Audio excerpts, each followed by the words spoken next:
ରାସ୍ତାରେ ଗଡୁଛି ଲଡୁ, ରସଗୋଲା, ଛେନାପୋଡ ଓ ରସମଲେଇ। ଆଶ୍ଚର୍ଯ୍ୟ ହୋଇପଡୁଛନ୍ତି ଦେଖଣାହାରୀ। ଜଣେ ଲଜ୍ ମାଲିକଙ୍କ ଦାଦାଗିରି ଯୋଗୁଁ ଭଡାଟିଆ ଦୋକାନୀ ହଟହଟା ହେବା ସହିତ ହଜାର ହଜାର ଟଙ୍କାର ମିଠା ସାମଗ୍ରୀ ନଷ୍ଟ ହୋଇଛି। ଅଧିକା ଭଡା ଦାବି କରି ମିଠା ଦୋକାନୀକୁ ନିଜ ପତ୍ନୀଙ୍କୁ ପଠାଇ ଭଙ୍ଗାରୁଜା କରାଇଛନ୍ତି ଘର ମାଲିକ। ଏପରିକି ଘରର ଲାଇନ୍ ଓ ପାଣି କନେକ୍ସନ ମଧ୍ୟ କାଟି ଦେଇଛନ୍ତି। ଫଳରେ ବ୍ୟବସାୟୀଙ୍କର ଖାଦ୍ୟ ସାମଗ୍ରୀ ନଷ୍ଟ ହେବା ସହିତ ରାସ୍ତାରେ ପଡ଼ିଛି ଲଡୁ, ରସଗୋଲା, ଛେନାପୋଡ ଓ ରସମଲେଇ ଭଳି ମିଠା ସାମଗ୍ରୀ।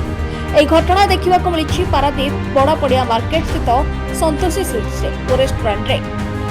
ଲଜ୍ ସନ୍ତୋଷୀ ପ୍ଲାଜାର ମାଲିକଙ୍କ ନାମରେ ଅଭିଯୋଗ ଆଣିଛନ୍ତି ଭଡ଼ା ସୂତ୍ରରେ ନେଇଥିବା ସନ୍ତୋଷୀ ସୁଇଟ୍ସ ବ୍ୟବସାୟୀ। ସନ୍ତୋଷ ପ୍ଲାଜାର ମାଲିକ ସନ୍ତୋଷ ପଟ୍ଟନାୟକ ଯେହେତୁ ଆମକୁ ହୋଟେଲ କରିବାକୁ ଭଡ଼ା ଦେଇଥିଲେ ଏଗ୍ରିମେଣ୍ଟ କରି, ଆମେ ଆକୁ 2 ଲକ୍ଷ ଟଙ୍କା ଆଡଭାନ୍ସ ଦେଇଥିଲୁ। ଯେତେବେଳେ ଦୋକାନ ଏଠି ଚଲେଇଲୁ, ଦୋକାନ ଯେତେବେଳେ ଆମ ବିଜନେସ୍ ଯେତେବେଳେ ଗ୍ରୋଥ କଲା, ସେତେବେଳେ ତାଙ୍କ ସ୍ତ୍ରୀ ନଳିନ ପଟ୍ଟନାୟକ ଆସିକି ଆମକୁ ଧମକ ଚମକ ଦେଲେ ଯେ ତୁମେ ଦୋକାନ ଏଠୁ ବନ୍ଦ କର। ଆମେ କହିଲୁ କାହିଁକି? ଆମେ ଏଗ୍ରିମେଣ୍ଟ କରିଛୁ ନା ଦୋକାନ ତୁମେ ଏଠି ଆଗରେ ଦୋଷା କରିବନି। ଯେ ଆମେ କହିଲୁ ଆମେ ତ ଏଗ୍ରିମେଣ୍ଟ କଲା ବେଳେ ସବୁ ଲେଖା ହେଇଛି ନା ମୁଁ କିଛି ଜାଣିନି, ତୁମେ ଏଠି ଦୋକାନ ବନ୍ଦ କର, ନହେଲେ ଦୋକାନ ଛାଡ, ନହେଲେ ମୁଁ ତମକୁ ଗୁଣ୍ଡାରାଜ ଲଗେଇକି ତମକୁ ଜୀବନରୁ ମାରିଦେବି। ସେ ଥାନା କଥା କୌଣସି କଥା ଶୁଣିଲା ନାହିଁ।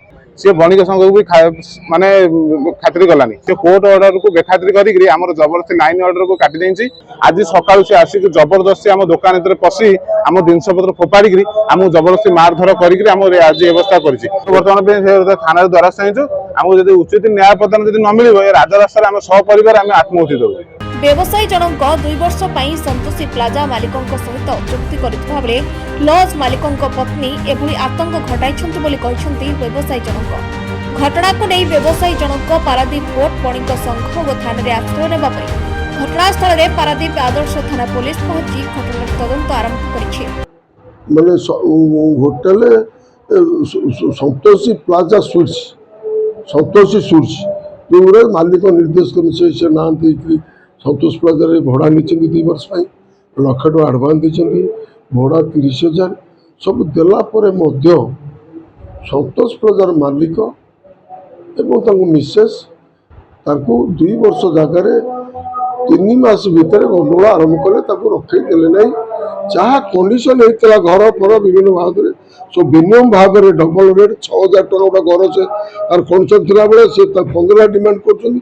କିନ୍ତୁ ବହୁତ ବିଶୃଙ୍ଖଳିତ ଆଚରଣ, ଅଭ୍ୟାସଗତ ଗୋଟେ ଠକ ଯାଉ, ମାନେ ଲୋକଙ୍କର ମାନବିକତା ନାହିଁ। ତେଣୁ ନିୟମ ଅନୁସାରେ ଏଗ୍ରିମେଣ୍ଟ ସେ କରିଥିଲେ। ଆଇନ ବାର ଦେଲା ପରେ ସେ କହିଦେଉଛି ଆମଠୁ ଏ ଯେଉଁ କାଗଜ ତାଙ୍କର ନେଇକି ସେ କୋର୍ଟର ଦ୍ୱାରସ୍ଥ ହେଇଥିଲେ।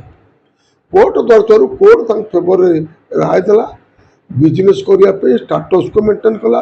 ଇଲେକ୍ଟ୍ରିକ୍ ପାଣି ନ କାଟାଇ ମଧ୍ୟ କୋର୍ଟ ଅର୍ଡର ଦେଲା। କିନ୍ତୁ ଏ ସମସ୍ତ କଥା କୋର୍ଟ ଅର୍ଡରକୁ ଅମାନ୍ୟ କରି ଜୋର ଜବରଦସ୍ତି ସନ୍ତୋଷ ମାଲିକାଣୀ ଫିଲ୍ଡକୁ ଆସୁନାହାନ୍ତି।